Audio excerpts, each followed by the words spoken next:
Short Answers to Common Objections Against Religion by Father Louis de Segur. 41st Objection. What is the use of confession? Answer. In the first place, it is evident that there is some good in it, since it is a divine institution, and God does nothing without a motive. But you ask further, what is the use of confession? Go to confession, and you will see what the use of it is. You will see it is of use in order to become good, from bad that we were before. You will see it is of use in correcting our vices and causing us to advance rapidly in the practice of the most heroic virtues.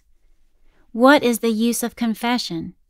Ask that poor child whom shameful habits once degraded, while their brand was already stamped on his countenance.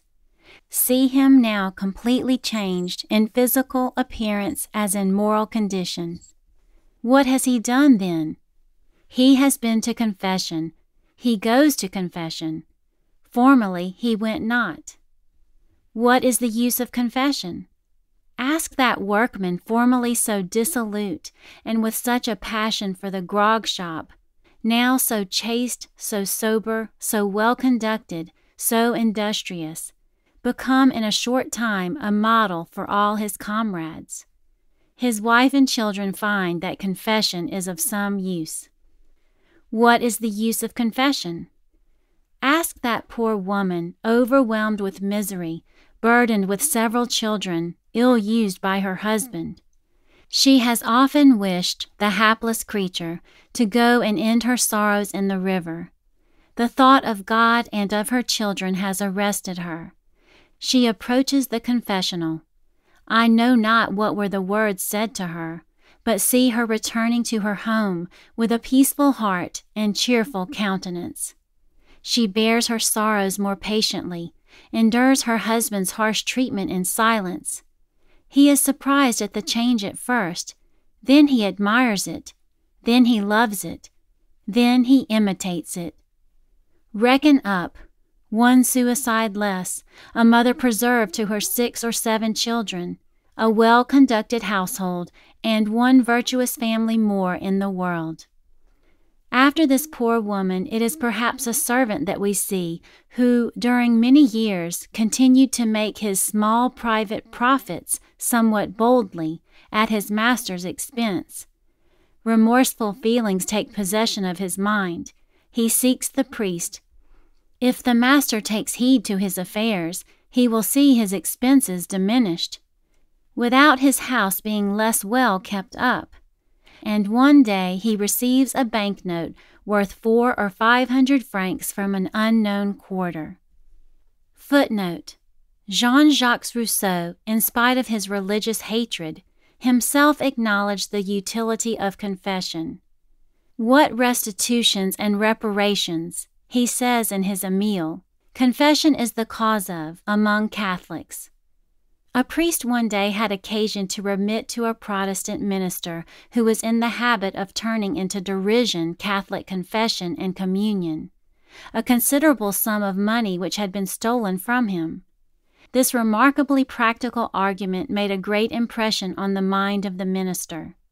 It must be owned, he has since said, that confession is a very good thing. End footnote. Reckon up. A thief less in the world, perhaps the shameful stigma of galleys averted from a respectable family, an honest servant more. What is the use of confession? Ask the poor inhabitants of any district. The wealthy proprietor of the surrounding lands left them to suffer want and poverty, spending all his fortune on himself. Some little time since he went to confession and still goes, and see him become the father of his unfortunate tenants. He even anticipates their necessities. They, poor creatures, find that confession is of some use. Confession is the shield of perseverance and virtue. It is the bark, rough and harsh to the touch, I own, but the protecting bark which preserves intact that wonderful fruit which is called conscience. confession gives back and preserves that peace of mind without which there is no happiness. It prevents innumerable crimes and misfortunes. It raises up the poor sinner whose weakness has separated him from God. It, above all, consoles the dying man about to appear before his God and his judge. Footnote: Mgr de Segur, a celebrated Genoese physician, and, like nearly all the inhabitants of that unhappy town, Geneva, a Protestant, once cited with admiration an instance of an unlooked-for recovery of a Catholic lady supposed to be dying, the result of confession. This lady became so calm, and her mind seemed so completely peaceful, after receiving the sacrament of the Church, that the effect became apparent also in her bodily health.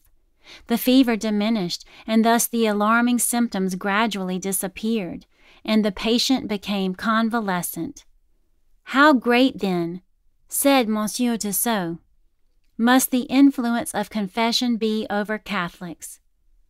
Another Protestant physician, Mgr Bedel, owns the same opinion.